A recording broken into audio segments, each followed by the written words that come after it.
Tu sais quoi? C'est l'heure de jouer à mythe ou réalité. Regarde ces affirmations que tu connais depuis toujours et essaye de déterminer lesquelles sont avérées et lesquelles ne sont que des idées reçues populaires. Les zombies existent réellement. Vrai. Certes, en tant qu'humain, on ne peut pas se transformer en zombie de film. Mais le règne animal a ses zombies. Par exemple, un type de champignon prend le contrôle des fourmis avec des composés chimiques spécifiques. Quelque chose change dans le cerveau de la fourmi, si bien qu'elle quitte sa colonie pour remplir une mission spéciale. Trouver une branche ou une feuille particulière d'où le champignon sort et libère ensuite des spores. Les chauves-souris sont aveugles. Ce n'est pas vrai du tout. Le mythe vient probablement du fait que ce sont des créatures nocturnes et qu'elles ont des capacités auditives extraordinaires. Elles chassent surtout dans l'obscurité et se servent de l'écholocation, comme les baleines. Mais cela ne veut pas dire qu'elles sont aveugles. Leurs yeux ne sont pas inutiles. Ils sont juste adaptés aux conditions de faible luminosité. La plus grande chute d'eau du monde se trouve sous l'océan. Celle-ci est vraie. Elle se trouve dans la mer du Groenland. L'eau de mer froide est plus dense que l'eau de surface chaude. La chute fait presque 3000 mètres de haut. La plus petite guêpe du monde n'est pas plus grosse qu'une amibe. C'est également vrai. Cette guêpe a les mêmes parties du corps que les autres insectes, comme des yeux, des ailes, un cerveau, des pattes et bien d'autres choses encore. Mais elle ne mesure que 0,2 mm de long, ce qui la rend plus petite que les organismes unicellulaires, aussi appelés amibes. Un œuf d'autruche a toujours plusieurs jaunes. C'est faux. Tout comme un œuf de poule ordinaire, un œuf d'autruche n'a qu'un seul jaune. Mais il est assez gros. Il équivaut à environ 24 jaunes d'œufs de poule. Tous les dinosaures étaient immenses. C'est faux. Les films les montrent comme des lézards énormes et écailleux, mais non. Il existait de nombreuses espèces de dinosaures plus petites, et certaines d'entre elles étaient aussi petites que des dindes ou des pigeons. De plus, certains dinosaures, comme le T-Rex, étaient même couverts de plumes, surtout au début de leur vie. L'oxygène est incolore. Celle-ci est vraie, mais seulement partiellement. À l'état gazeux, l'oxygène n'a pas de couleur, mais sous sa forme solide ou liquide, il prend une teinte bleu ciel. Nous n'utilisons que 10% des capacités de notre cerveau. Cela semble vrai pour certaines personnes, mais c'est faux. L'idée que nous ayons des pouvoirs incroyables cachés dans notre cerveau ferait un bon scénario de film. Mais ce n'est pas le cas. Nous utilisons bel et bien 100% des capacités de notre cerveau tout le temps. Mais certaines parties sont plus actives que d'autres dans différentes circonstances. Les origines de ce mythe des 10% remontent aux années 1890 et seraient dues à deux psychologues de Harvard, William James et Boris Sidis. Les homards goûtent les aliments avec leurs pattes. Celle-ci est vraie. D'ailleurs, les humains font parfois la même chose. Par exemple, nous pouvons ressentir le goût de l'ail avec nos pieds. Frotte-en un peu sur la plante de ton pied nu et apprécie le goût dans ta bouche. Le composé chimique qui donne à l'ail son odeur unique est absorbé par la peau, passe dans le sang et finit dans ta bouche et ton nez.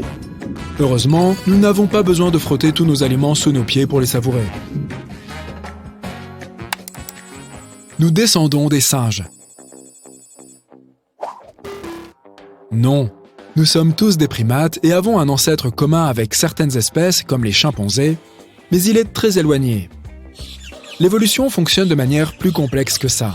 L'arbre généalogique se divise, après quoi chaque espèce se développe dans sa propre direction. Ainsi, les humains et les singes ont acquis de nombreux traits distinctifs après avoir scindé leur lignée dans un passé très lointain.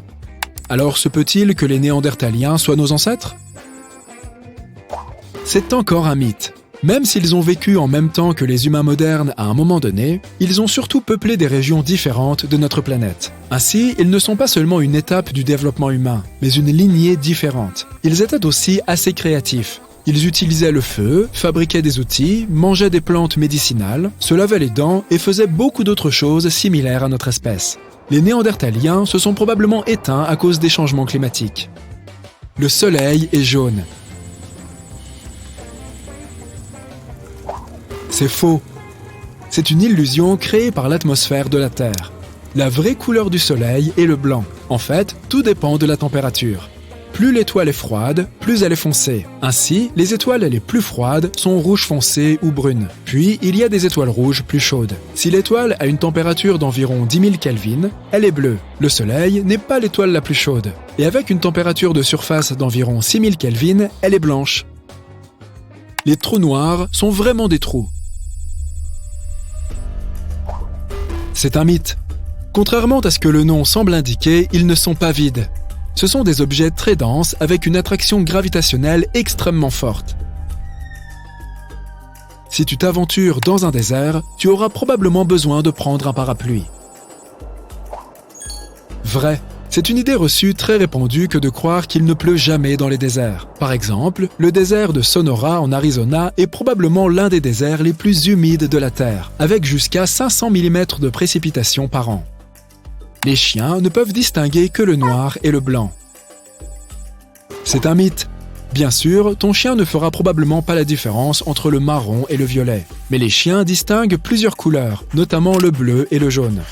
Par exemple, lorsque les chiens voient un arc-en-ciel, il s'agit d'une séquence de brun, de jaune clair, de gris, de bleu clair et de bleu foncé.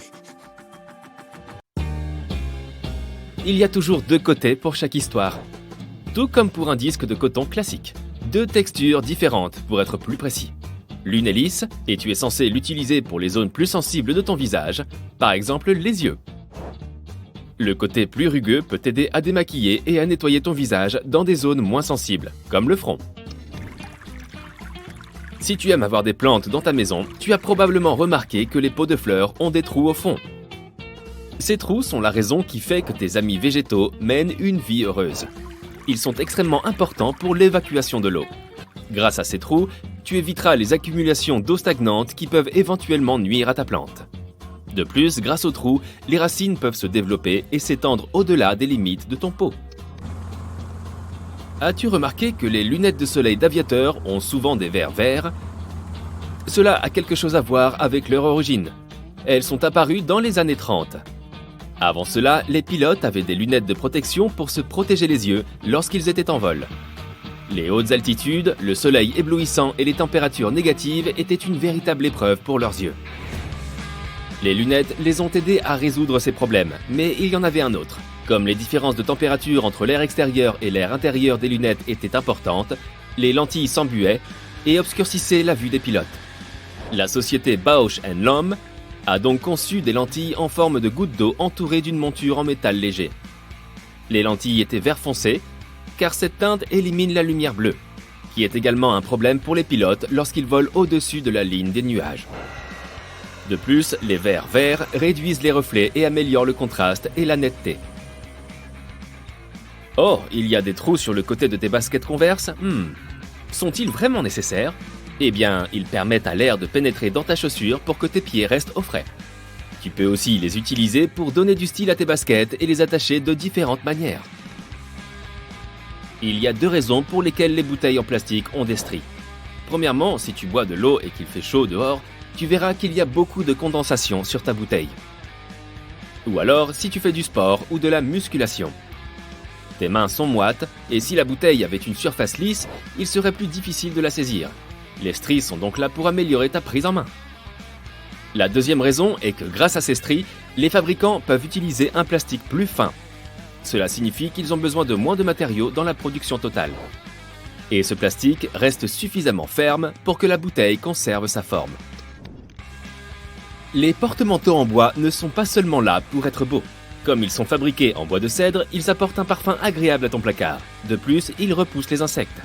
Ils sont aussi super durs, ce qui est pratique pour les vêtements lourds comme les vestes.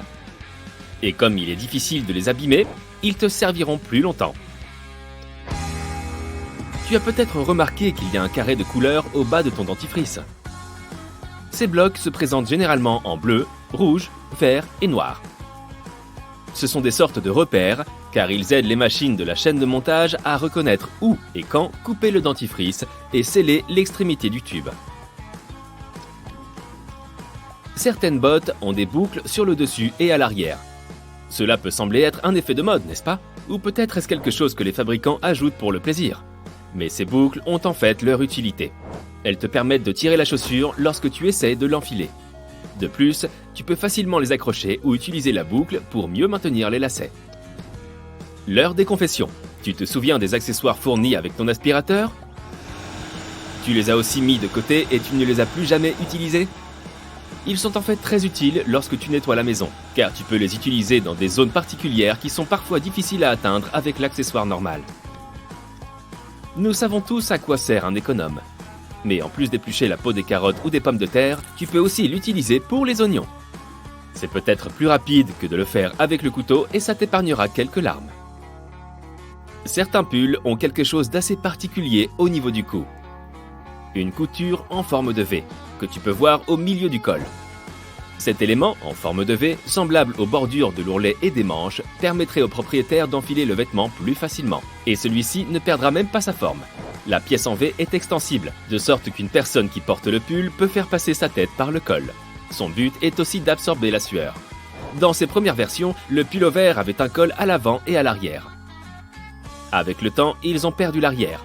Et ce V est devenu quelque chose de décoratif puisque les fabricants ont commencé à coudre un V au col sans utiliser le tissu côtelé qu'ils ajoutaient auparavant.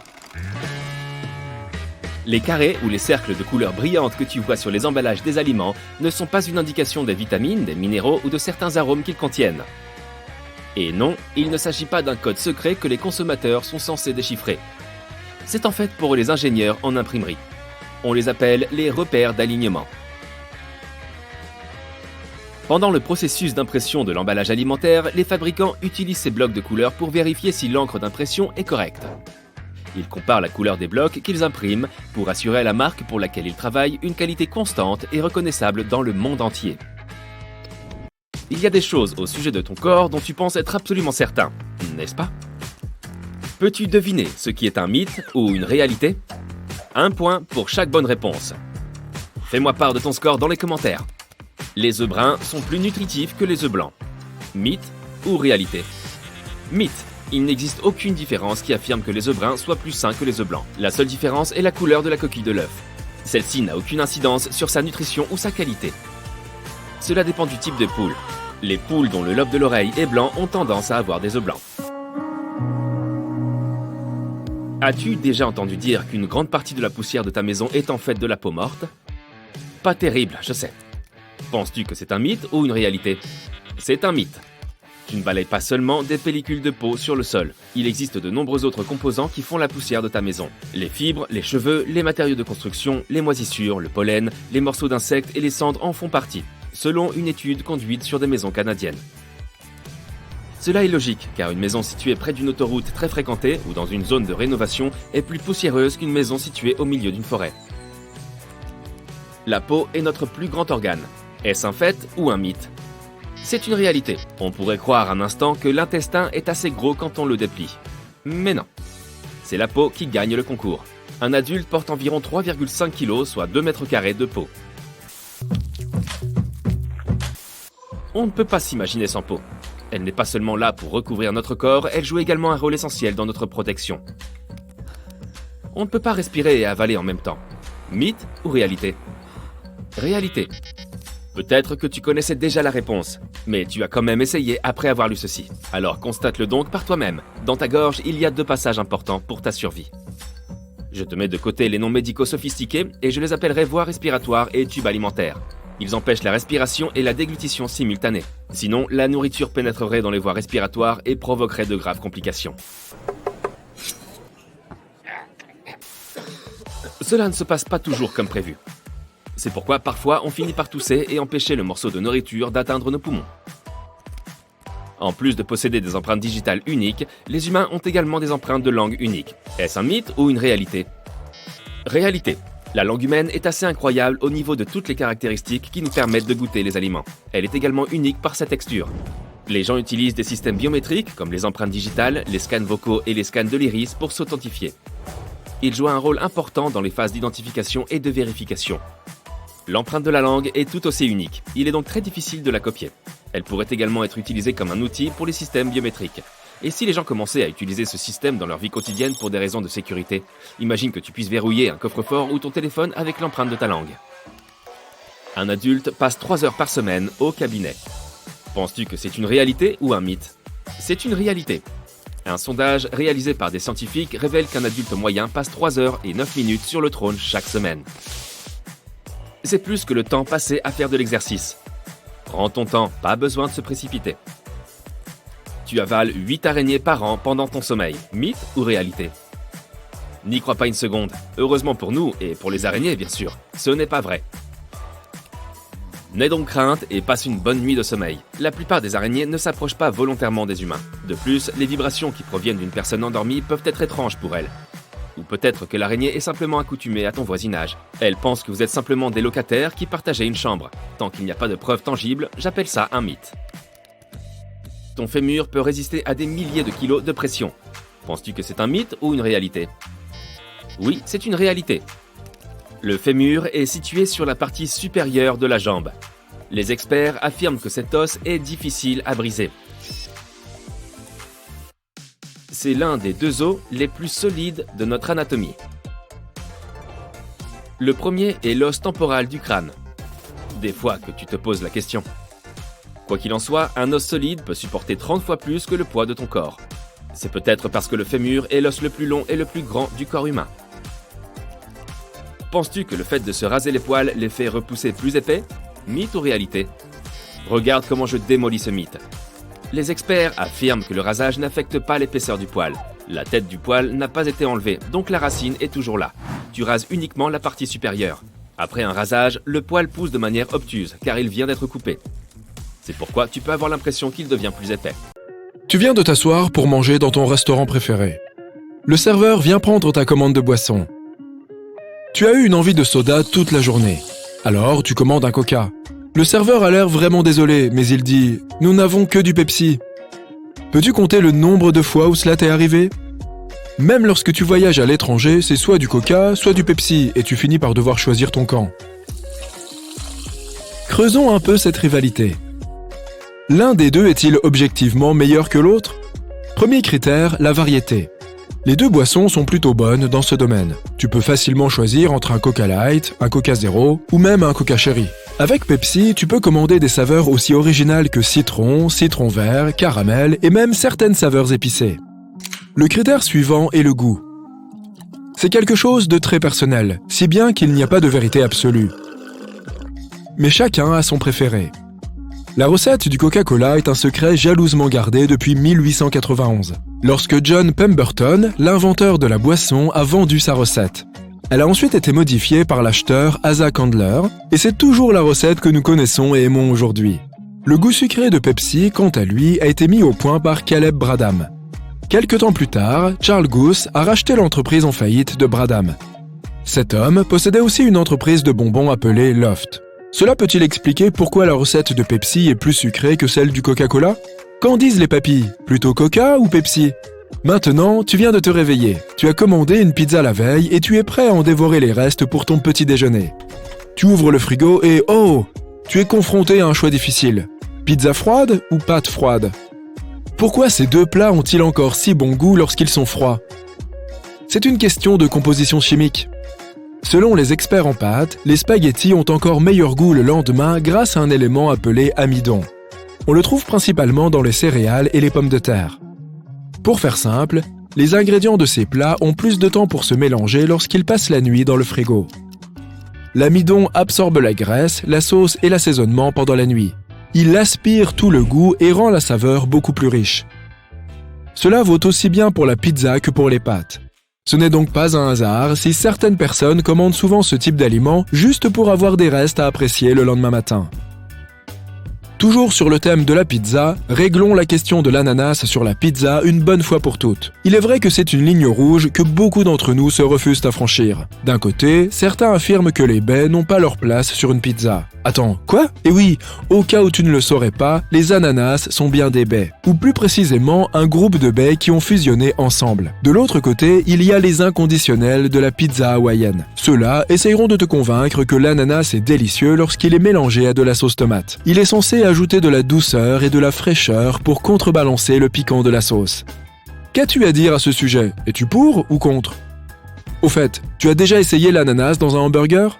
Oui, ils ont aussi conquis les hamburgers. Certains amateurs affirment que l'ananas joue le même rôle que les cornichons. Il apporte cette saveur à la fois sucrée et acidulée dont ton burger a besoin. Deux sœurs jumelles ne sont jamais vraiment identiques, sauf quand il s'agit de barres Twix. As-tu déjà choisi ton camp? Manges-tu d'abord le Twix de gauche ou de droite? Est-ce que cela fait une différence ou est-ce que tout cela n'est qu'un coup marketing? Si tu as acheté des Twix récemment, tu as probablement été confronté à 3 options. Un paquet ordinaire, un paquet censé contenir 2 barres de gauche et un autre censé contenir 2 barres de droite. Comme tu le sais peut-être, les Twix viennent par paires. Mais en 2012, l'entreprise Mars, qui fabrique les Twix, a chamboulé le monde de la barre chocolatée. Ils ont commencé à affirmer que les barres n'étaient pas de vraies jumelles. Grâce à des publicités très humoristiques, Mars a fait croire que le processus de production de chaque barre était différent. L'histoire raconte que les inventeurs de Twix, les frères Earl et Seamus, ont un jour atteint un point de rupture. Ils n'étaient pas d'accord sur les techniques de versement du chocolat et la consistance du caramel. Alors, chaque frère est parti fonder sa propre entreprise. Par exemple, dans l'entreprise Twix de gauche, la base du biscuit croustillant est saupoudrée de caramel et baignée de chocolat. Alors que dans l'entreprise Twix de droite, le biscuit croustillant et la base crémeuse de caramel sont enveloppés de chocolat. Ce qui revient un peu au même, soit dit en passant. Mais, quoi qu'il en soit, certains fans enthousiastes sont même allés jusqu'à vérifier les faits pour savoir s'il existe de réelles différences entre les barres Twix de gauche et de droite. Il s'est avéré que la barre de gauche était juste un peu plus croustillante. Et au cas où tu te demanderais comment cela a été testé, sache que cela a nécessité un décibelmètre numérique. Les barres de gauche ont obtenu une moyenne de 72,3 décibels de croustillance, tandis que celles de droite ont eu une moyenne de 69,6 décibels. Cela signifie-t-il que la barre de gauche est meilleure? À toi d'en juger. Les fans pensent que cela pourrait être dû à l'emballage ou au stockage des barres Twix. Ils suggèrent qu'il s'agit moins d'une différence gauche-droite que haut-bas. La barre Twix qui se trouve en bas de l'emballage pendant le processus de production pourrait être moins croustillante. Chaque pays a ses débats alimentaires. Aux États-Unis, le principal est le débat beurre de cacahuète au-dessus ou en dessous de la confiture. Si tu es un amateur, tu as dû développer une préférence. À moins que tu considères comme un sacrilège de mélanger du beurre de cacahuète et de la confiture.